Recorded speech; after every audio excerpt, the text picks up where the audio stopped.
이 아침 우리에게 주시는 하나님 말씀 다니엘서 7장 11절에서 14절 말씀입니다. 그때 내가 작은 뿔이 말하는 큰 목소리로 말미암아 주목하여 보는 사이에 짐승이 죽임을 당하고 그의 시체가 상한 바 되어 타오르는 불에 던져졌으며 그 남은 짐승들은 그의 권세를 빼앗겼으나 그 생명은 보존되어 정한 시기가 이르기를 기다리게 되었더라. 내가 또 밤 환상 중에 보니 인자 같은 이가 하늘 구름을 타고 와서 옛적부터 항상 계신 이에게 나아가 그 앞으로 인도되매 그에게 권세와 영광과 나라를 주고 모든 백성과 나라들과 다른 언어를 말하는 모든 자들이 그를 섬기게 하였으니 그는 권세를 소멸하지 아니하는 영원한 권세요 그의 나라는 멸망하지 아니할 것이니라. 아멘. 다니엘서 7장은 매우 중요합니다. 여러 가지 환상이 계속해서 이어지죠. 먼저 네 짐승 환상을 보게 되죠. 거기 여러 가지 의미가 있고 또 이제 네 짐승이 등장하고 그 다음에 옛적부터 항상 계신 이 곧 하나님이 현현하는 말씀이 나옵니다. 그리고 하나님의 보좌 앞에는 심판을 베푸는 책이 펴져 있습니다. 오늘 본문 11절부터 보시면 또 장면이 바뀌게 되어집니다. 11절에 보시면 작은 뿔이 말하는 큰 목소리로 말미암아 주목하고 있는 사이에 짐승이 죽임을 당합니다. 죽임 당한 짐승들은 불에 던져져서 불살라집니다. 그리고 그 남은 짐승들은 권세를 빼앗겼지만 생명이 유지되었다라고 말씀합니다. 죽임 당한 짐승의 시체가 불타 사라졌다. 이게 무슨 뜻일까요? 이거는 앞서 나타난 사자, 곰, 표범 같은 제국들이 그 다음에 나타나는 강력한 신흥 제국에 의해서 멸망당한다는 뜻입니다. 역사가 그런 것이죠. 새로운 강력한 왕이나 어떤 또 제국이 등장을 하면은 전에 있던 나라 제국도 하루아침에 무너지는 일들이 종종 일어납니다. 바벨론은 페르시아에 멸망당했고 페르시아는 그리스에 멸망당하고 그리스는 로마에 멸망을 당합니다. 이게 뭐 역사의 법칙이죠. 우리 한국도 봐도 그렇고 중국도 그렇고 뭐 유럽도 그렇고 오늘 성경에 나오는 여러 환상과 나라들도 강력한 새로운 신흥 제국 또 왕이 나오면 또 전에 있던 나라 무너지고 새로운 나라 세워지고 이런 것이 돌고 도는 그러한 일이 일어나지 않습니까? 그런데 짐승들은 그 권세를 빼앗겼지만 생명은 유지되었다고 말씀합니다. 이 뜻은 제국이 멸망당해서 정치적으로 군사적으로는 사라졌지만 전 제국의 문화, 법률, 이런 철학 같은 것들은 일정 부분 다음 제국의 수용이 되어져서 이어진다라는 뜻입니다. 예를 들어 그리스 제국이 로마에 멸망당했지만 그리스의 문화, 법률, 소위 헬레니즘은 로마 제국에 깊숙이 자리 잡아서 오랜 동안 유지가 되어집니다. 철학도 그렇고 건축물도 그렇고 그런 일들이 아주 많이 있습니다. 지금도 로마에 가보면 많은 건축물들이 남아 있고 로마의 이제 관광의 중요한 그 재산이 되는 것이 건축물들이 많이 있지 않습니까? 그 가운데 많은 건축물을 보면은 로마의 건축물 가운데 그리스의 어떤 건축의 양식들이 그대로 이어받는 것들이 아주 많이 있습니다. 그리스의 건축 양식을 흔히 도리아, 이오니아, 코린토 양식이라고 말하는데 이런 건축 양식을 로마가 그대로 이어받아서 계속 사용한 것들이 아주 많아요. 대표적인 유명한 건축물이 콜로세움이라는 것입니다. 여러분 가보신 분도 계시고 사진으로도 너무 유명한 건물이라 보셨을 겁니다.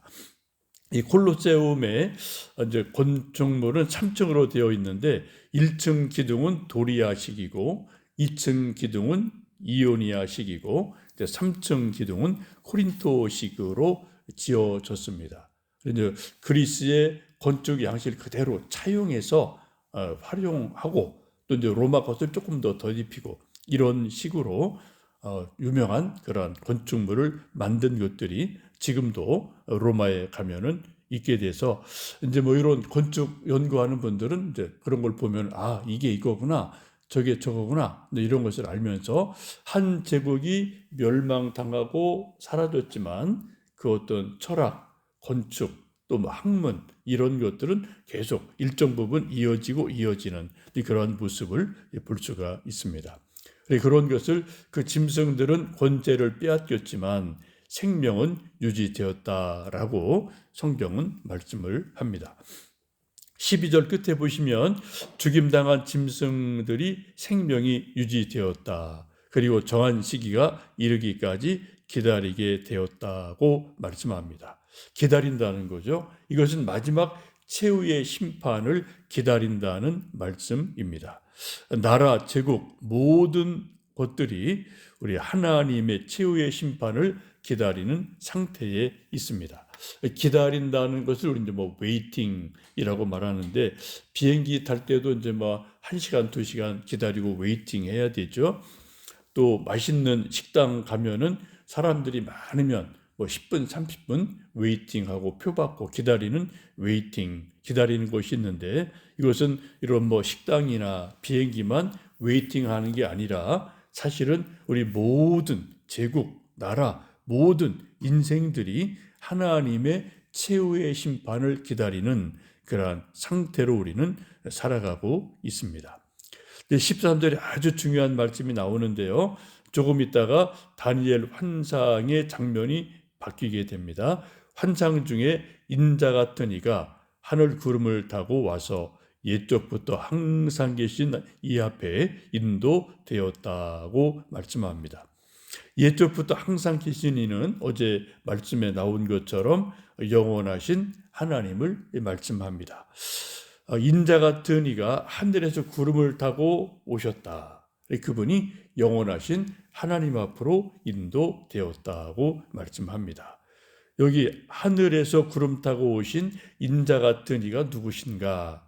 여기 이제 많은 해석들이 있는데 대부분의 성경학자들은 이분이 바로 예수 그리스도를 말씀합니다.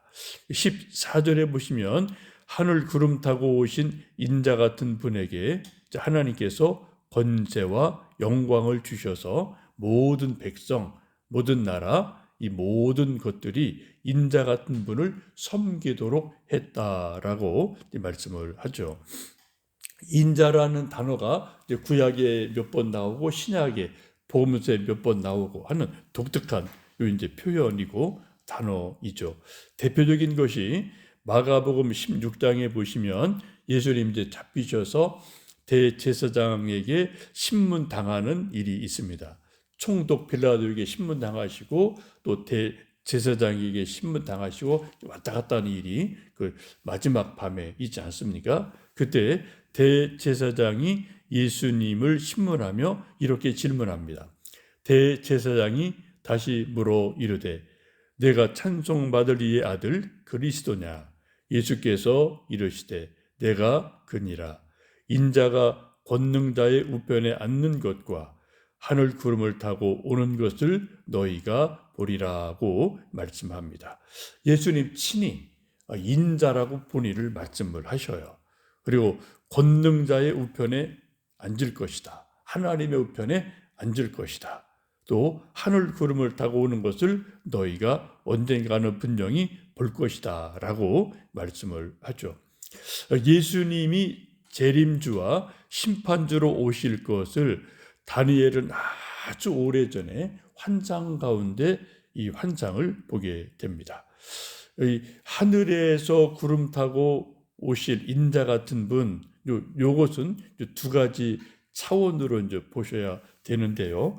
먼저 이제 다니엘 7장에 나오는 이 말씀은 종말의 이제 완성될 것을 예언하고 있는데 두 가지 차원으로 보셔야 돼요. 하나는 신약 성경에서 예수님이 초림하심으로 역사적으로 이것이 성취가 되셨어요.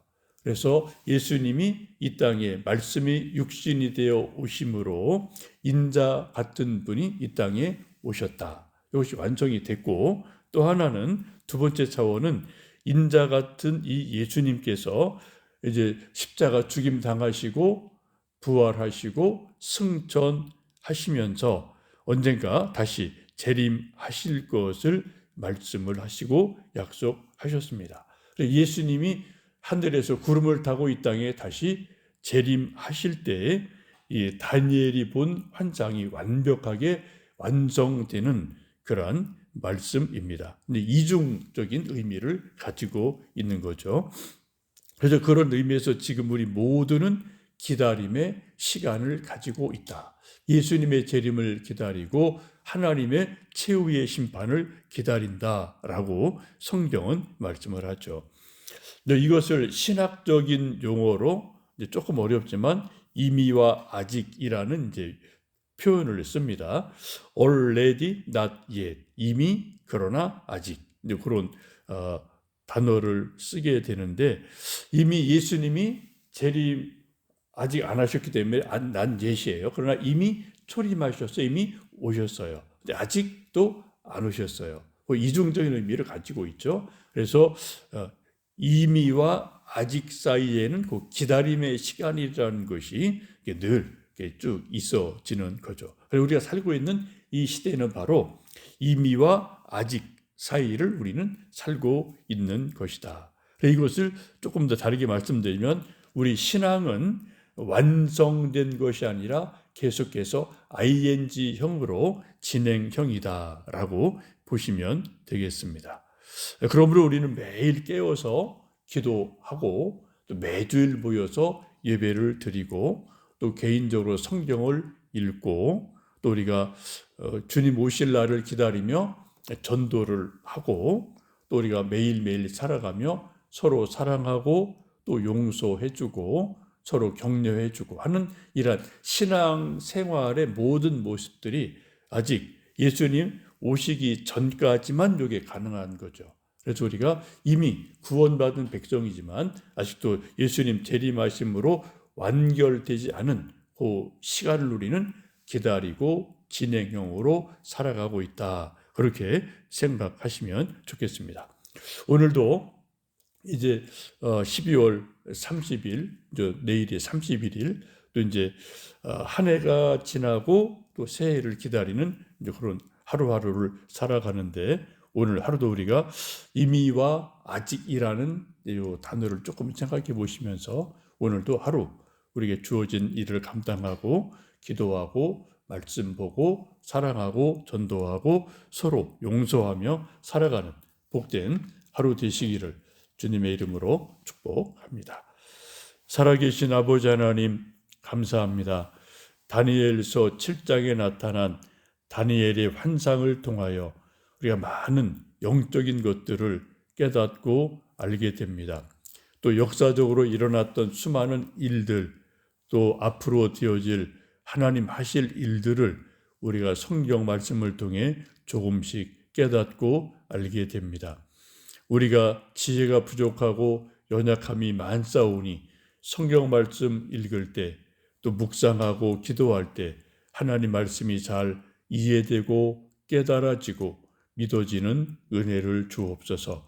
하나님의 말씀을 하나님의 말씀으로 믿는 믿음의 은혜를 허락해 주시기 원합니다. 다니엘에게 주신 환상을 통하여 제국들의 흥망성쇠를 알게 하셨고 또 예수님께서 이 땅에 오시고 또 부활 승천하시고 재림주로 오실 것을 기다리며 오늘도 살아갑니다. 하나님 오늘도 깨어 기도하고 성경 읽고 전도하고 내게 주신 일 잘 감당하고 서로 용서하며 사랑하는 복된 하루 되도록 은혜 내려 주옵소서. 추운 날씨 연로하신 부모님들, 우리 연약한 환우들, 우리 어린아이들 건강 주시고 1년에 남은 하루 이틀 마무리 잘하며 소망 가운데 새해를 기다리는 우리 모두 되도록 은혜 베풀어 주옵소서. 예수님의 이름으로 기도하옵나이다. 아멘.